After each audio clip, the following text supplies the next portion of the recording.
righty.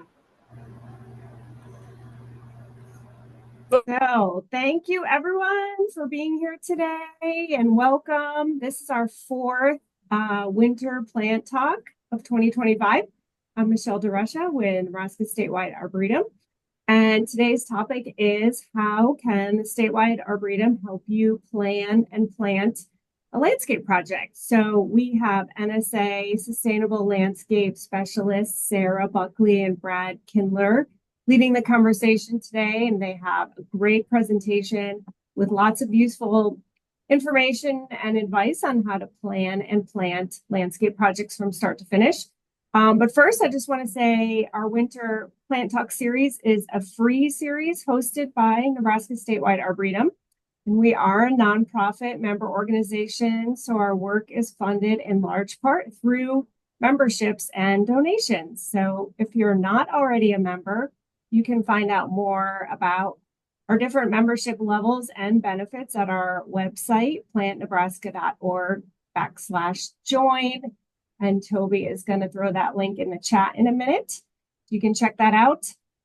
Just a reminder, each of our plant talks are recorded. So everyone who registers will get sent a link to the recording later in the day today. So even if you can't make a future plant talk, they're all uploaded to YouTube and you can watch them at your leisure if you are registered.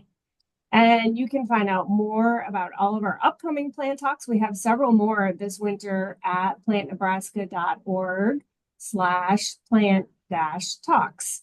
So just a reminder, we have all microphones on mute for now. If you think of a question while Brad and Sarah are presenting, you can drop it in the chat and we will definitely get to those at the end. We'll have some time. So with that, I will let Sarah and Brad take it from here. Great. Thanks so much, Michelle. This is great. Sarah, would you begin sharing your screen? Excellent. Okay. Hello, everybody. My name is Brad Kindler, and I'm here with Sarah Buckley, and we're Sustainable Landscape Specialists. And so we're going to talk about how the Statewide Arboretum can help you plan and plant your landscape. And just as a frame of reference, we have a couple of photos here on the front of a downtown tree planting in Valentine, Wahoo Elementary School, and then a landscape planting over there on the right-hand side.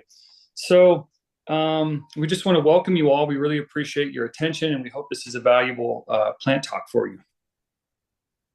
Okay, Next to start slide. off, Brad reminded me yesterday that when he started with the Statewide Arboretum, he learned the term community landscape, because this is really a term that we use a lot to discuss the difference between landscapes we help people with in public spaces versus landscapes we help people with in a more private setting at a home or a private business. So today we're talking specifically about community landscapes, which we kind of define as a landscape that's designed to welcome people to interact with plants. So separate from a conservation planting that may happen in the background, there's not a lot of people in it. It's really important in a community landscape that we have the people aspect and that we're adding to the collective green space across the community. So these spaces could be owned by municipalities, schools, nonprofits, faith communities, museums, government entities. We've had some surprising partnerships between private businesses and extension, different groups that come together to provide green space to their community. But one important thing to note is adjacent to this definition, the fact that when it comes to our grants, we specifically have to work with projects that are owned by the folks listed here. We cannot at this time grant to private individuals or private businesses. Hey, so, Sarah. Yeah. I'm sorry. I need to interrupt you for a second. We have a couple comments that say that your mic is really quiet. It's not on my end. It's not for you. Yeah, I don't know if you can somehow turn up on your end. I don't think so, but talk louder. I can sure talk louder. I can get closer. Sorry. Did that change anything if I get a little closer? I mean, I don't know. Anybody? I hear you fine. Can we get a comment from somebody who had a hard time? Yeah. Let me know if it helps if I get closer and talk louder, because I can talk pretty loud. Okay. Yes, louder and closer. Good. Okay. Well, you'll have to look at my face really zoomed in. So let's focus on the presentation. But today we're going to talk a little more directly at the type of projects we can help fund and that we can officially consult on.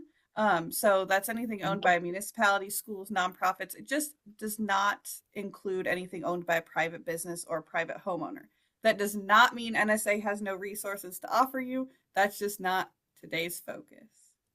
Great. Thank you so much, Sarah. Appreciate that preface. So let's go ahead and talk about the planning process. So in a community landscape project, the first thing we want to do is we want to define the project goals. And as you can see here, the first point of our discussion for a successful landscape project is to define the goal. The goals will inform all aspects of our design process moving forward. And these goals actually provide a filter to pass ideas through during this community landscape process. So the clearly defined goal helps everyone get on the same page real early, which in turn assists people to focus on what they can individually do to support goals. And some of these individuals in your community may then focus on funding the project. Others may seek out additional partners, or they may seek out additional expertise. Over on the right-hand side, you'll see a picture of the Steiner Heritage House down in the southeast part of Nebraska. And we're going to talk about their process in terms of defining goals and how it really made their project a success. Next slide. Okay, so the example is the Steiner Heritage House in Steiner, Nebraska. And they had 3 goals just upon initial conversations. They wanted to establish a 1-acre prairie with a diverse species to provide an example of what the area looked like at the time of European settlement. They also wanted to establish prairie species in a bed for quick establishment and interpretation. And third, they wanted to establish a screening on the north side of the property. And so each one of those photos down there corresponds to the goal. Those goals were really established early on in the process. And again, it allowed us to really understand what type of resources we needed to put together, what kind of timeline the project was on, who other partners and experts we needed to bring into the process. And so you can see there underneath goal number 1, the establishment of a 1-acre prairie. So the statewide Arboretum has worked with native plant materials for many, many years, but we've done very few large-scale prairie restorations. As Sarah was talking about, this is a conservation-style planting, but people are going to be welcome into this prairie restoration space. And so we enlisted the help of individuals who have some expertise in this regard, and we worked with Jerry Steinauer. Here's the funny thing about Steiner and Steinauer. It really depends on how you say it. Jerry, who's a game and parks wildlife biologist or botanist, his family is from Steinauer, Nebraska. And so Jerry kind of jumped at this opportunity and said, yeah, I'd really love to consult on this project. And so, having his expertise at the beginning of this project was helpful. And so we used a high diversity mix of seeds, 10 different grasses and sedges, 48 different forbs or flowering plants. And these were provided by Diversity Farms, which is a prairie restoration business in Iowa. You can see that on slide number 1. You can see slide number 2, where we put the, plug plantings in for quick establishment. And then we did some tree plantings and other shrub plantings in slide number 3. And again, those are achieving the goals that we set out early in the project. Next slide. Okay, and so Sarah and I, we know that you guys love plants. And so in each one of these topics of conversation, we want to detail a few of the plants.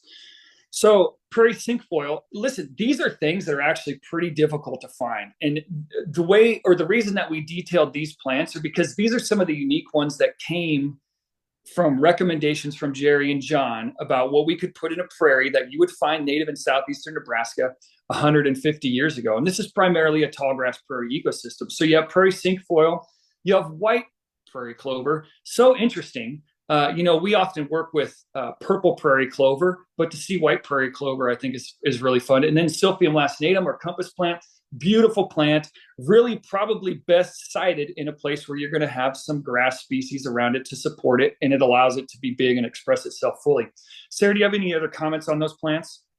Well, I really appreciated the species you picked for this slide because it highlights ones that were best suited to planting through a seed mix, with the exception of maybe the Silphium, which we know we can grow in a pot pretty well. But the Dahlia and the Potentilla are plants that are hard to get in a pot, and they're really species that it's exciting to be able to have in a seed mix. Yeah, right on. I saw a quick comment at the bottom flash up that said, what was the name of the company possibly in Iowa? It's Diversity Farms in Iowa and John Judson. So just as another kind of frame of reference, Jerry really tried to steer us towards local ecotype seed. Local ecotype seed is seed that's probably collected within 50 miles of where this prairie restoration is going to happen. And so Diversity Farms, where Steiner is located, you're getting prairie seed in the Iowa side or the Missouri side closer than we would have if we would have been harvesting maybe in central Nebraska. So anyhow, we worked with Diversity Farms to answer that question. Next slide. Oh, this is mine. That's yours. So we are going back and forth here as Brad's talking about what happens in the process. I'm going to walk you through how to get into the process. So if you're sitting there thinking that you'd like to have NSA consult on a project, how do we start this process? We have on our website a form you can fill out. You can always email Brad and I as well. We'll get you started.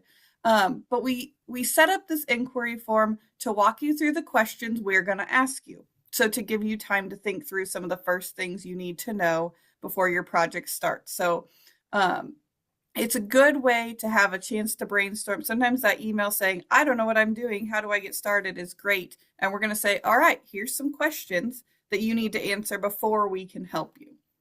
Our standard rate for consulting is $100 an hour. That's a pretty recognizable rate. We do offer a discount for nonprofits, public sector, and schools, which is most of the people that we can consult with anyway. Depending on the project and your needs, some of the services we offer is meetings. Obviously, we need to hear from you. You need to hear from us. We can do that in person or over Zoom. Usually at least one actual site visit is involved. It takes work time to create the concepts, designs, or recommendations that you ask us for. And then this could also include plant sourcing and delivery. And we'll talk a little bit more specifically about that toward the end. But just what this might look like in delivered materials is we can do concept sketches that does not involve specific plant placement. That's like, I would put a garden here on your property. This would be a good spot for trees. Very basic, but for people with plant knowledge who just want some help defining their space, that can be a really helpful first start. We can do, more specific landscape designs that include placement of individual plants. We can help you make a management plan. If you have an existing landscape or you're planting one right now and you want to be prepared to maintain it well, or you've been struggling with the management and you want to get it back on track. We can do inventories and site assessments, and then we can also do master planning and visioning. And I think, Brad, that's what you're going to talk about next, is what it looks like to vision a project from the beginning, which is so exciting. Right on. Okay. So the next slide in the process of trying to plan and plant your landscape is a term we call site analysis. So there are multiple physical variables that can influence the success of your garden. And the notable examples include soil type, soil compaction, sun exposure, drainage, the existing vegetation, the slope or the aspect that the land faces the sun at, and other microclimates in the area. And it's important to observe and record these physical characteristics of the site because ultimately they help us to select an appropriate plant species and if we need to intervene and adjust the physical characteristics of the site. And so, okay, what would that look like? Well, that could be soil amendment, that could be tillage, it could be adjusting a slope, it could be creating a retaining wall, there could be pruning of adjacent trees for increased sun exposure. Those are common interventions that would need to occur prior to planting. And so in this graphic on the right-hand side, you'll see just a very basic site analysis. This is a plan view map, and you can get this out of Google Earth, right? You're just in Google Earth, you want to snap a photo of your site, and then just in PowerPoint or any other kind of software, you can start to overlay areas where you would like to see things happen or places where you see things going on, right? So there could be drainage issues, maybe there's different types of soil qualities. In this instance, we start to define where we would like to put certain things. Next slide. Okay, and again, this is Syracuse Area Health, and so they're actually going to be doing a plant talk in, I think, a week's time discussing health and different aspects of how encouraging, ecological landscaping can improve that service. But let's talk a little bit about their site analysis. And so in that process, we identified what we wanted to put as comfort stations, or places where people could stop along this walk around their property, this sidewalk that's already there, where they could sit and enjoy the beauty of a garden. We also identified some areas that needed some hardscape. And so that required us to kind of work with a contractor and figure out what a cost associated with that would be.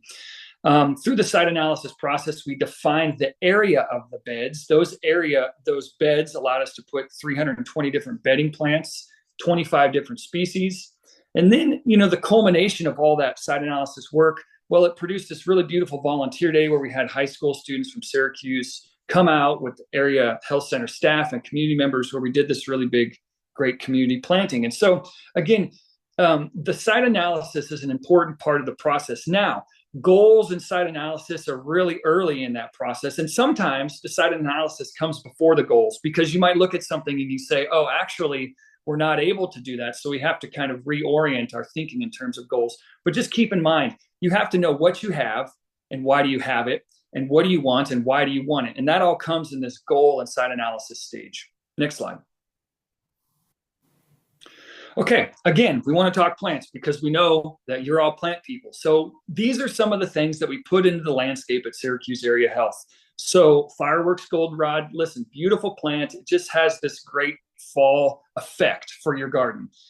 Growlow sumac. This is a super tough plant that has really pretty fall color. And honestly, if it gets unruly for you, you can just chop it back and kind of start anew. It's a tough as nails plant, as Justin would say. And then prairie fire crabapple. They were really interested in having this welcoming entry associated with the front of the health center, but they didn't want to block it with large shade trees. And so here's an opportunity for us to put kind of a medium-sized tree that has this beautiful spring flower, and then, kind of some persistent fruit in the fall and throughout the winter. Just allowing people to say, oh, I'm arriving at the Syracuse Area Health Center, and just, it's an arrival experience. Any thoughts on those plants, Sarah? Not on them specifically, but what I liked about the design you did at Syracuse is that space is huge. That map does not even communicate how vast that space feels when you're in it. And it's surrounded by very open, undeveloped land that's just mown, and a highway. And Sure. So you took these very loud, big plants, and it makes the space feel smaller and more welcoming because you scaled appropriately to this giant space, these big, bold, bright colored plants. And it makes for a fun walking path. Right on. Okay, next step in the planning and planting of your landscape is we have to engage in discussion. Community landscapes. Okay, there's two components. There's people, and then there's nature. The people component is, honestly, in my experience, is 80% of a project. 20% is technical. So inevitably, if you have 10 people in your group, you may have 10 different ideas, but the discussion is the critical part of making sure that this project goes off without a hitch. And so after you've gathered your observations, it's important to talk through what you have learned, and you have to square this information with the goals and budget of your project. If changes need to be made, given what we have learned, it's good to get consensus on those changes from the larger group so that we're all on the same page. Again, good communication about any changes in goals or budgets or site changes or plant selection makes for a successful community project. And again, I feel like the good communication happening on a consistent basis makes sure that everybody is on the same page. And I'm a fan of consensus decision-making in the context of a community garden or a community landscape, because inevitably you're going to feel a little bit more ownership when you have had a say in the process as to what's going to be in there, how money's going to be spent, how the work is going to be done. It's a challenging process. Again, that's what we can do at the Statewide Arboretum, is provide that facilitation. Next slide. So the example that we showed here was St. Leo the Great Catholic Church in Omaha. And I know Sarah has worked out here a lot, but she did a few of the garden projects where they put some beautiful native plants into their landscape. Their next step was trying to conceptualize some larger defined areas. And so it was kind of a planning process. And so for the purposes of this slide, you can see here, slide number 1 says, what do we want to plant and where does it go? And so in this process, we were working with them. I printed up these plant cards where I just kind of foam core mounted pictures of shrubs onto these cards. And we kind of loosely defined what the bed looked like.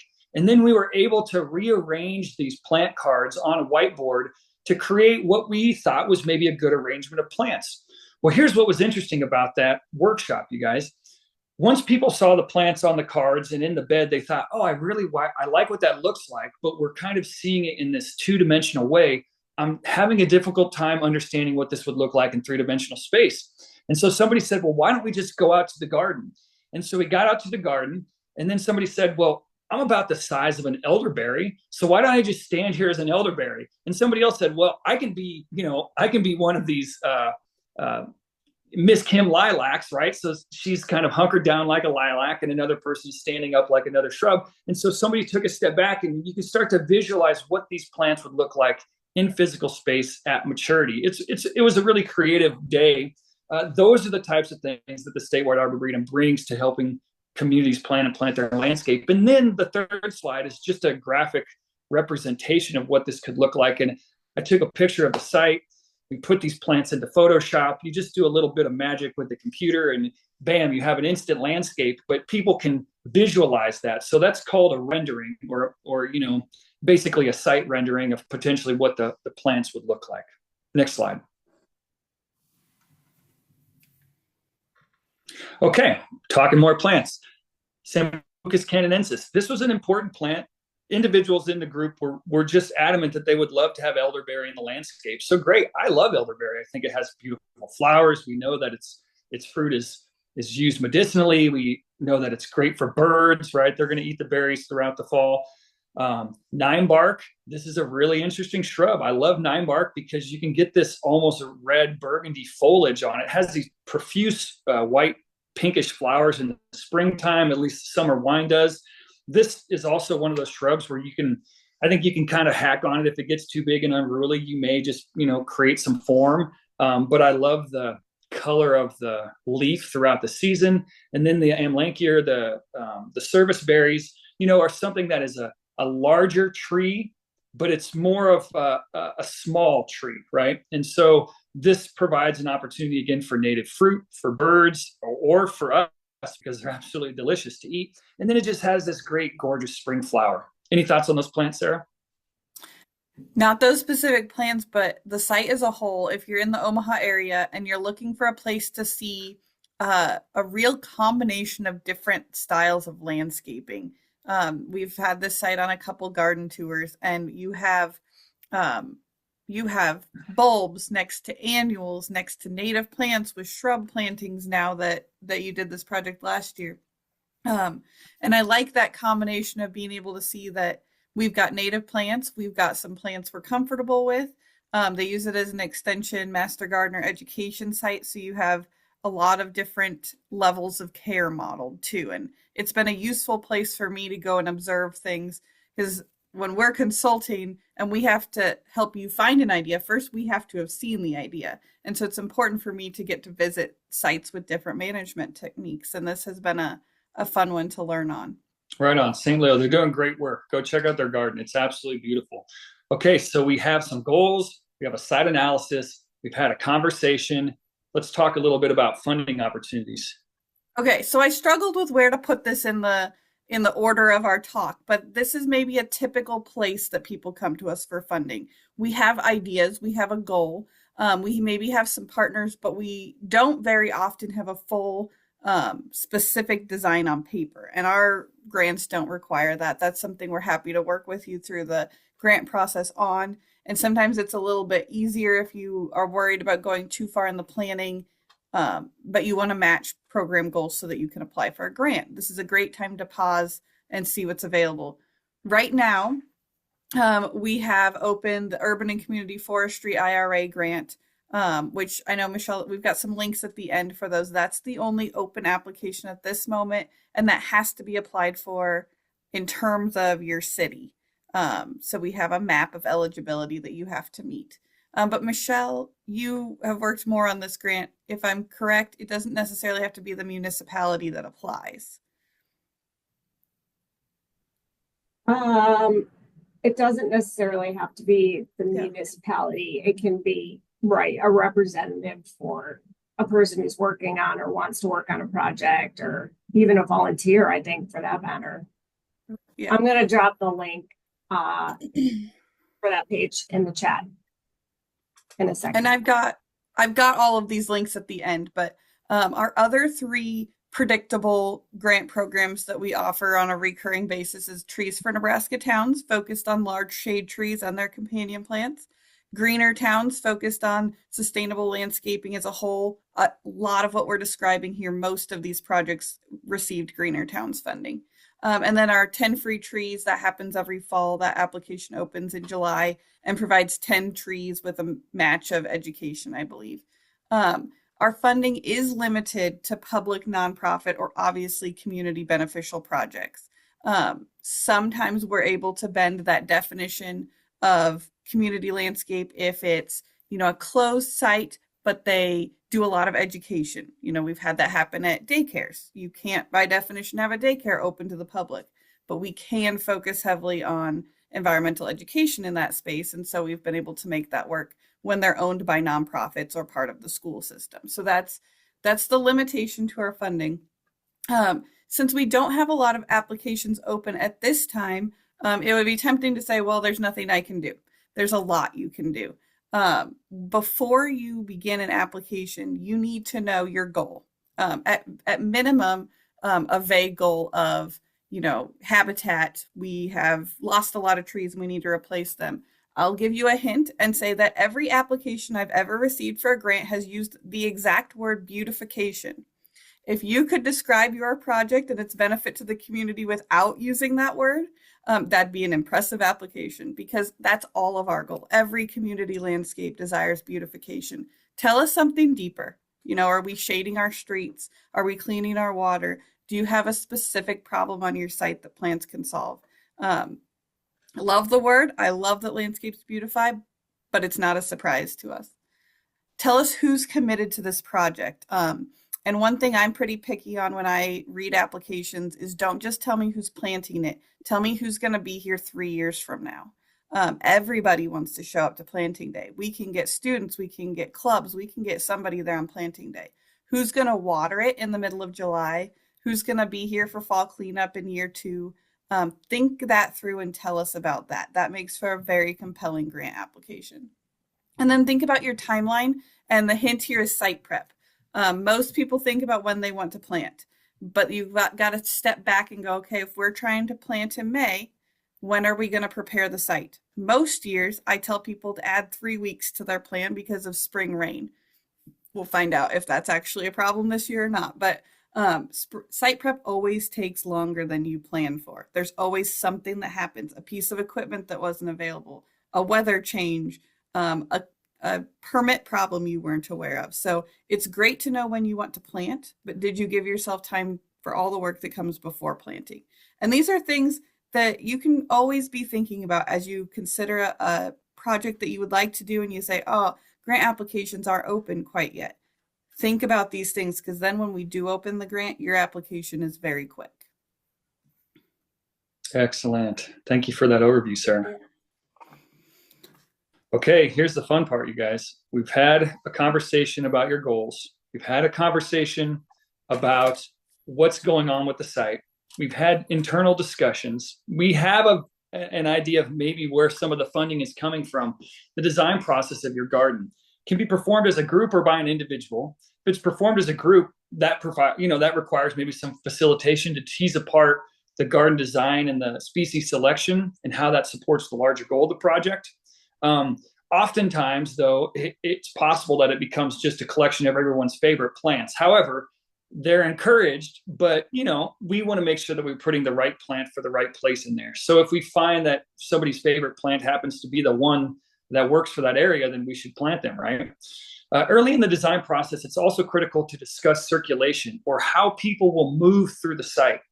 So upon placing paths and seating, the garden itself reorients into multiple spaces, which then can be turned into planting beds or focal points of interest for the user. So again, the garden design process is really important, but don't put that cart ahead of the horse. The design process should only happen after we really understand the goals of our project, we've done a site analysis, and we've kind of discussed what we've learned. Then the design process happens. Too many times people are already picking out the plants before they understand how people are going to move through the space. Okay, so we're going to talk a little bit about Merritt County Historical Museum, which is in Central City, which is a super cool project that's happening right now. Again, we're working with Jerry Steinauer from the Nebraska Game and Parks Commission on helping with this planting, but they're just a great group of folks who are dedicated to making sure that their outside of the museum reflects what they're also talking about on the inside. Next slide. So in a design process, we very rarely will do this, but we want to show you this because we do have the capacity to do a detailed planting plan of what something might look like in your landscape. However, what we tend to often do is have kind of an idea in our head.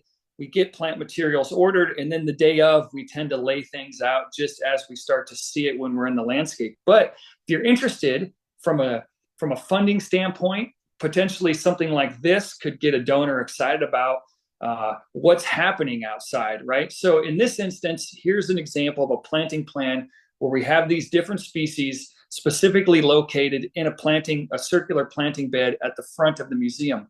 Next slide, Sarah. And so that doesn't really give us an idea of what it looks like unless you're a plant person. But if you're not a plant person, here's an example of that planting plan rendered in Photoshop, right? So you have this existing bed on the left, which is at present, though, it does have mulch in it, and it looks really good. It's getting prepped for spring planting. But, if you just see that and then you saw the last graphic, you might say to yourself, I'm having a tough time thinking about why I should give money to a project like this. But the slide on the right, oh, wow, this is beautiful. This is going to be a great entry experience for all the visitors who are coming to our museum. And so this is, again, an opportunity that the statewide Arboretum can provide for individuals who are interested in having kind of a graphic representation or a digital representation of what that garden might look like. But let's talk a little bit about those plants. Right on. Okay, so I'm not too familiar actually with Baptisia bracteata. Maybe it's bracteata, but really interesting plant. Bob ordered a few of these flats this year. So this kind of has this neat cream yellow, whitish flower. It's a Baptisia, right? Different than Australis. It's not blue. It's not quite the same thing as Alba also. I think it's, just its own species. But according to Jerry, this would be more common in the central part of the state. So this is an important plant that they wanted to have in the landscape. Juxtaposed against lead plant, right? Both plants that could probably get somewhere between 24, 36 inches tall, maybe a little bit taller. Those two plants in the center of that bed are really going to provide a focal point for when people are entering the museum. Obviously, the Baptisia probably blooming in, I would say, the middle of spring, and then the lead plant coming sometime in the summer. And then all around it, we have Carex bregnellii. So this is a really interesting species. Of course, the statewide Arboretum has been emphasizing the planting of Carex or sedges in the landscape for a few years now. They act as really great filler plants, shading and providing some interruption to what could be a place where a weed might try and take hold. Sarah, do you have any experience with these plants? I do. Well, not the bracteata. I'm excited to see that one grow. I love the alba, but the way it sprawls on the ground, it's harder to design with. And this gives kind of a white cream flower and a little more structure. So I will be excited to see how it grows. Bignell sedge is one of my favorites, and so is lead plant. I know you said we're not supposed to just design with our favorite plants, but this design is full of mine. The only thought I had was that our focal points in this garden with Baptisia and Amorpha are two really slow growing species, and they're two incredibly worthwhile species to have in a garden, and they're stunning once they're mature. But they will need to be prepared with a little patience for those two species, and the sedges, they're so fast to fill in and be green all summer that they're going to really help with that. The waiting time for the flowers to come in. Right on. Thanks. Appreciate that, Sarah. I agree. Lead plant, I have some in my garden, and it really is just going to sit there for quite a few years. It's interesting that we don't find them more in 1 gallons. They may be out there, but at least at present, I don't see them too often, at least at an affordable price. Michelle, are there any questions that we could answer right now relative to this? I saw some stuff come up on the bottom. Would this be a good time to answer a few questions? There's a couple. So, Steve Rocky was asking about the Bracteria. Can't even say that. I'm sorry. If we're going to have it at our plant sales, I don't think we're going to have it at Spring Affair because I just checked our plant list and I didn't see it listed there. I know Bob's on the call, so yeah, I will say Bob told me that he ordered a few flats of this. So I only have a few plants reserved, you guys. So maybe connect with Bob, but I do know we have some flats coming in. Yes. Cool. Yeah. Okay, good. He also wants to know where it's from. That's a good question. I mean, it's a native plant, so you're going to find this in, southeastern Nebraska. But again, according to Jerry, this is probably more common in the Central City area. So Central City near Aurora, right along the Platte River. This would be more characteristic, according to Jerry, of a Baptisia that we would have found in that area. As far as the plants themselves, you'll have to ask Bob specifically, but if we're ordering in actual plants, it's probably coming from either Bluebird or Taylor Creek Restoration Nurseries in Kansas. Okay, sure. That answers the other where this plant is from. Both important questions. Okay, right on. All right, next slide. There is one other question about Baptisia. Okay. Dawn is observing that hers always seems to flop over, even though her friend's is standing strong and tall. And she says she knows they need a lot of sun, and hers gets about 5 to 6 hours. So, any insights on why hers is so floppy? Man, 5 or 6 should be pretty comfortable. We use Baptisia australis in part sun pretty comfortably, but sometimes soil and water are really the thing that's at play when it comes to flopping.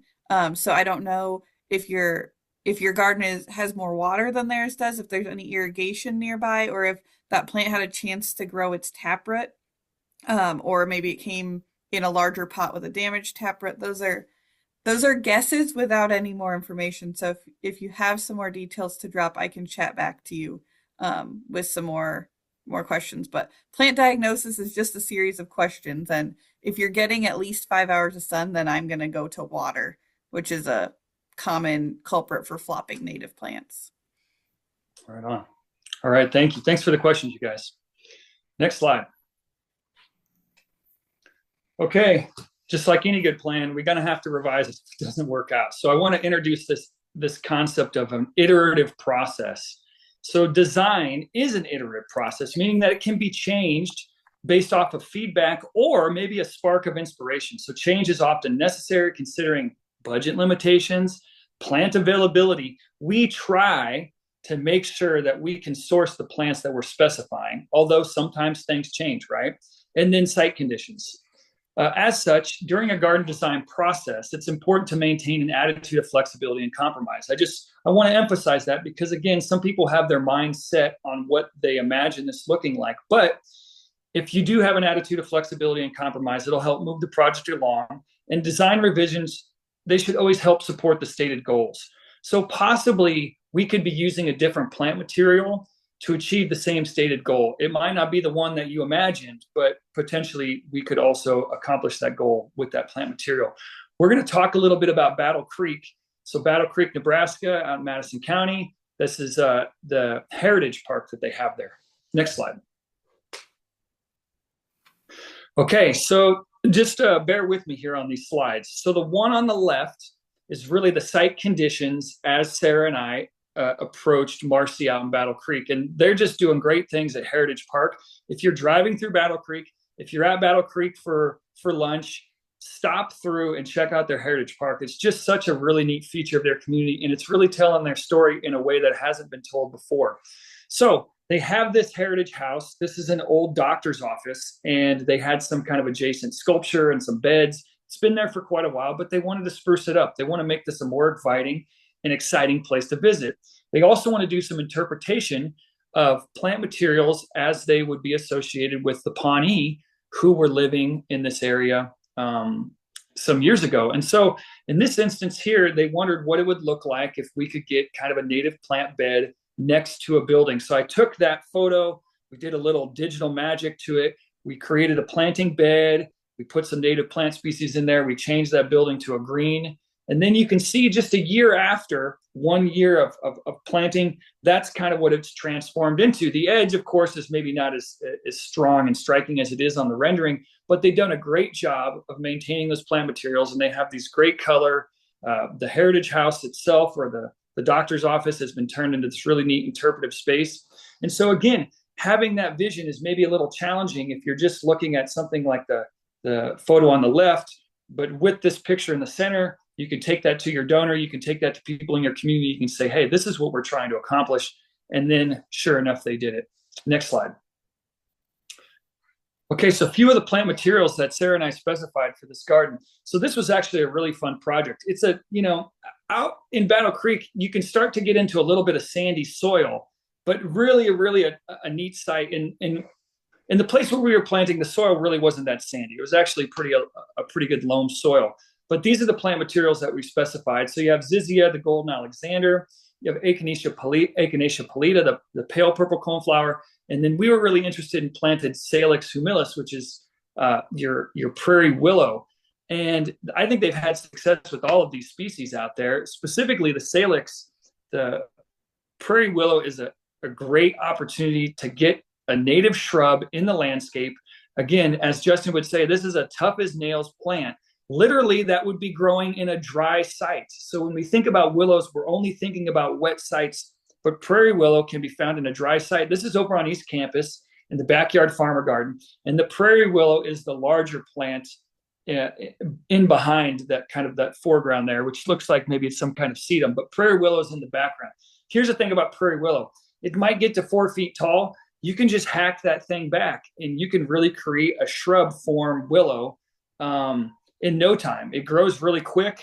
Depending on how much moisture you give it will depend on how fast it's going to grow. So this was a really neat project, and they have just a great complement of plant materials out there. The other thing we should say is that Battle Creek colors, I think, are purple and yellow. And so they were really interested in creating this contrast between purple and yellow in the landscape. So Sarah picked out a whole host of other native plant materials that have purple flowers and yellow flowers. Any thoughts on that, Sarah? I just wanted to go back here and show, I think you can hopefully see my little spotlight. The prairie willow is in this back corner of the doctor's office museum. And the 1 year after planting photo, I think is really important to show people, because this is an awkward time in a landscape where you feel successful, but you're not quite at the rendering or at the final idea yet. And sometimes this is an important time to come in and say, that plant didn't establish as well as we thought. What else can we try? Or move things around. And revising a plan doesn't always happen on paper. Sometimes it happens in year 2 or 3 in the garden where we say, well, that plant didn't read the book. It said it was supposed to grow here. It's not very happy. Let's try something else. So I'm glad you put this 1 year picture in, because we don't always show that. Usually we skip from the rendering to like 5 years when everything's, filled in. But yeah, that yellow and purple garden in the before picture, you can kind of see off to the left, it's an old building foundation that makes 2 long skinny rectangles. And we filled it with purple and yellow native plants. And I said, I'm really glad you picked those colors because they're prominent in the prairie. If you'd picked something else, we might not have been able to do that, but it looks really neat. Yeah, great project, great people out there in Battle Creek. Just a fun example of a community landscape that we wanted to share with you all. Okay, so as we've been talking about plants, one of the things that NSA can help with, and maybe one of our more overlooked services that we can offer, is plant sourcing. We offer a lot of plant sourcing to our grant projects, but you don't have to receive a grant from us to order plants. I know Bob takes reservations for things as small as a couple flats, but if you're looking for species you can't find and you're willing to plant in the sizes we order, we have source plans for many a project. We have a photo of our new greenhouse full of plants that we have to pull from, and depending on the time of year, Bob and I can order additional species in from Bluebird and Taylor Creek and the other sources that we need. So if you want to use us as a plant source, the first thing you need is an Excel list of the plants, preferably including the scientific name. I don't actually care if you give me the common name. I do want the scientific name because I want to know that we're talking about the same plant. And then contact Bob or I, and we'll get you started. We'll do our best to find sources for the things you're looking for. Or luckily, Bob knows a good substitute for almost every plant if we run into problems finding things. Depending on the size of your order, we may take a deposit because there are definitely projects that are very excited when it comes to plant selecting, and then we get site prep problems and we get delays. So we do protect ourselves in that way.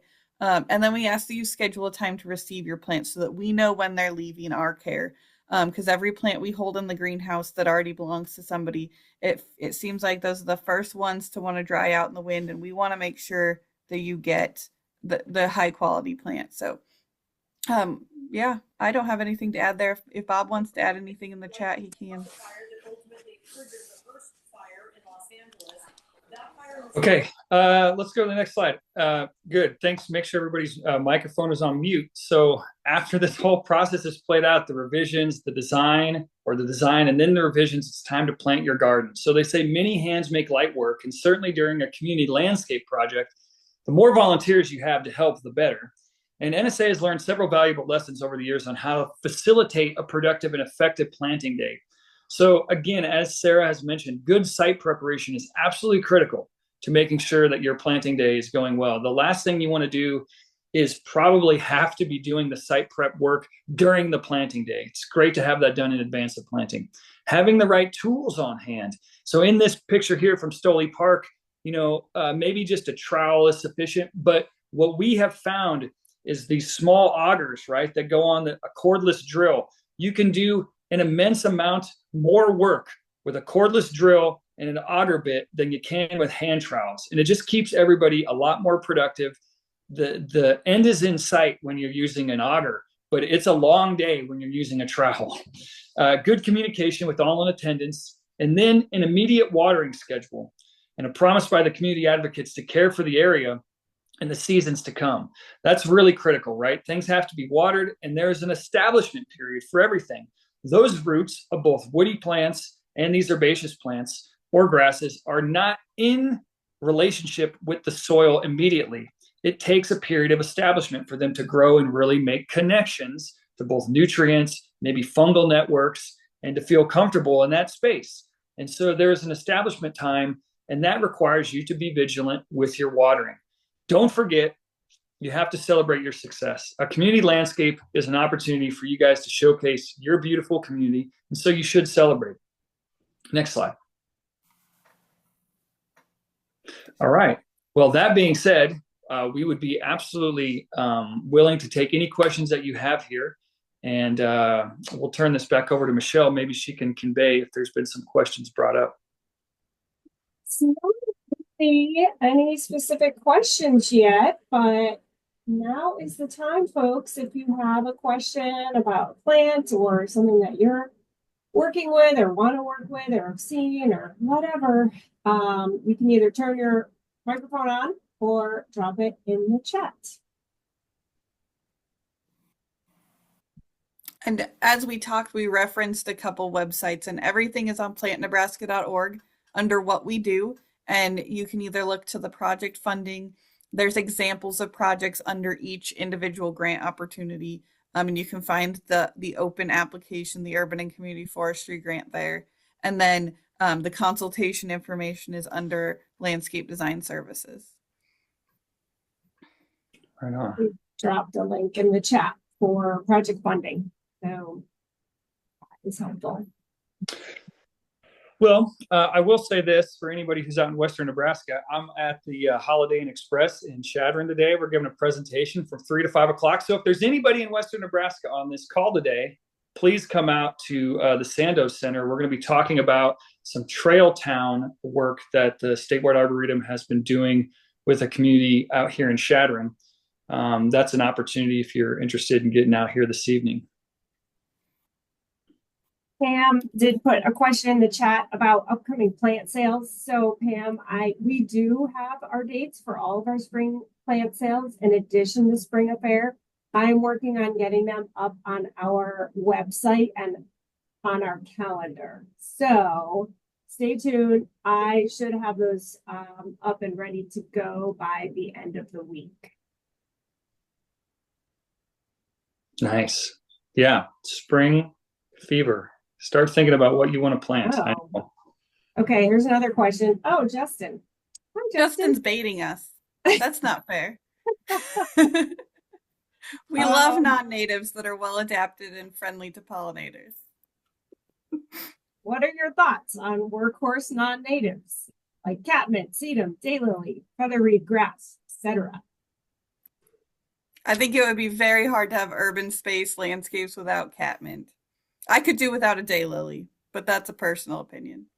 Sure. And I would say, Justin, I feel like there's an opportunity for those species if it's serving the goal of your project. You know, some goals, some people may just say, I want to have an exclusive native plant garden. And I think that's fine. We want to make sure that we're putting the right plant for the right place. There's most likely a native plant that could be successful in that area. But as you know, those plants are successful here in Nebraska in many different contexts. So, you know, it depends on if those plants are supporting the goals of your project. But we know that they do work and they're also beautiful. Eileen has a design question. Her plants are being eaten by rabbits and deer. So how can she find out what to replace them with? Sure. Okay. So Eileen, maybe you live on an acreage or someplace where potentially those things are able to kind of access your garden. For me, I do feel like there is the possibility that you could try to create the context of exclusion, right, through caging or maybe even subtle electric fence. You know, they have these awesome solar chargers that are available now that you can wire up very easy fencing for exclusion. But if you're going to replace them with something that's not going to be eaten with a deer and a rabbit, you should let us know ASAP, because that is the plant that we should be promoting. I mean, the reality is that they're attracted to it because it's nutritious, it's succulent, it's yeah. Those animals are attracted to what we put into our gardens. So you know, exclusion for me, trying to keep those deer and rabbit away from my garden, are primary to how I would try to answer your question, because the reality is that, you know, you might put something back in there. I mean, maybe grasses are a good example of something that could probably survive the onslaught, but I don't think that there's just an obvious answer, unfortunately. Yeah. I have found that people will talk about like the strong smelling things like alliums, and I have not found that to hold true. If you have hungry enough critters, they'll eat those. But rough grasses, rough leaves, textures, they like a lot less. Bob listed some more known for their scents. They will eat those after they've eaten other things. So depending on where you live and whether those animals are in your yard because it was easy or because it was all that's around, will determine how determined they are to eat things. There's also, like Brad said, when you exclude them from the area, you may even target a specific plant where you know this is a woody species. If I can cage it for 4 or 5 years and get it big enough, then it doesn't care if a rabbit nibbles on it a little bit. But it can be tough to exclude critters from an entire space eternally.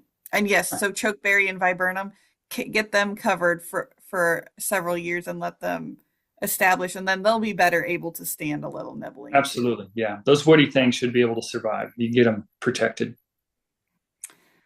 There's a funding question. Did you see that, Sarah? From Sarah? Yes, from Sarah. Okay, so dollar amount, percentage, range of grants. So we typically we've funded things for $200.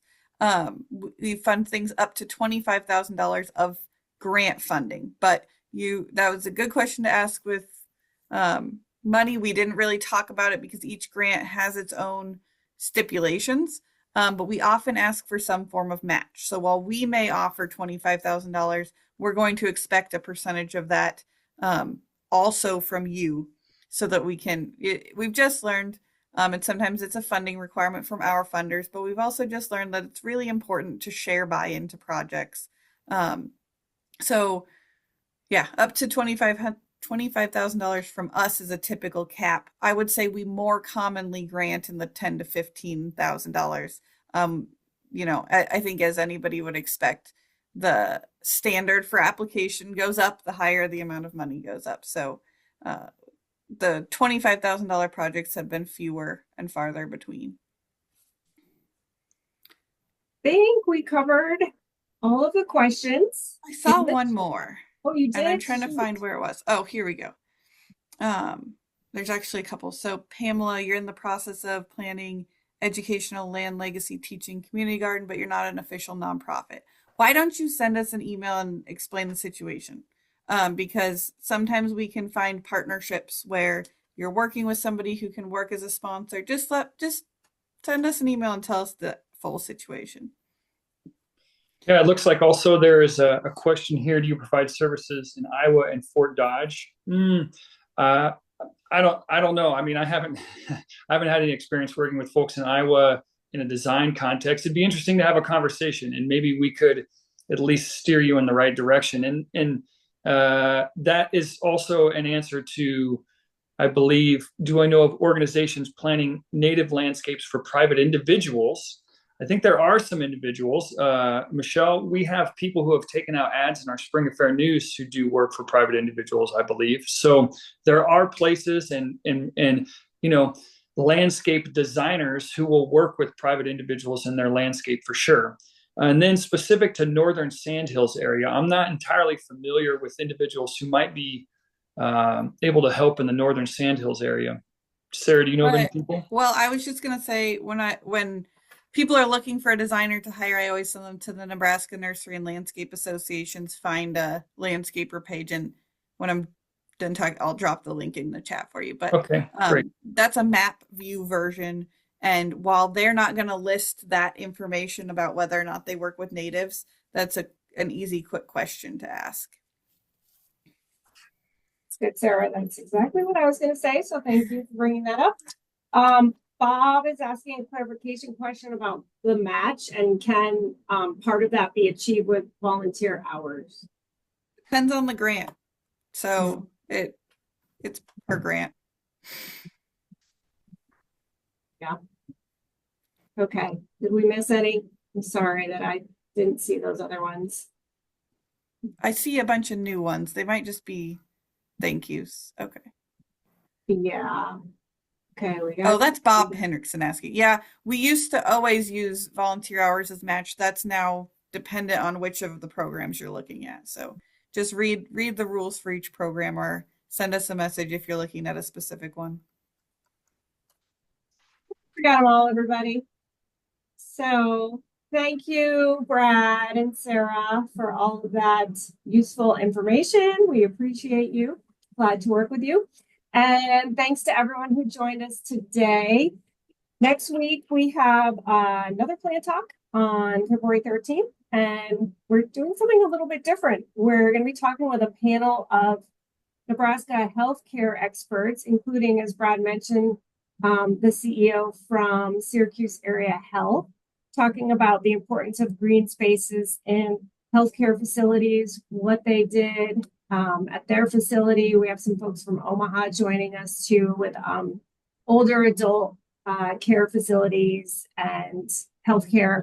So I think that'll be pretty interesting to hear what all they have done and how they got organized and planned their projects and the benefits that they're seeing in their community. So I hope you can join us then. Till then, thank you very much for being here today. Bye.